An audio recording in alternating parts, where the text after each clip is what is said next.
You ask Tiger to solve. This deals with linear equations with one unknown. The final result is x equals 5. Let's solve it step by step. Swap sides. Group all constants on the right side of the equation. Add 12 to both sides. Simplify the arithmetic.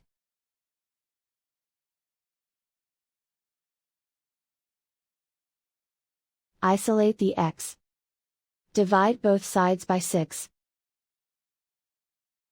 Simplify the fraction.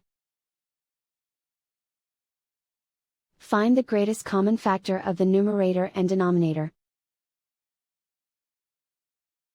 Factor out and cancel the greatest common factor. And so the final result is x equals 5.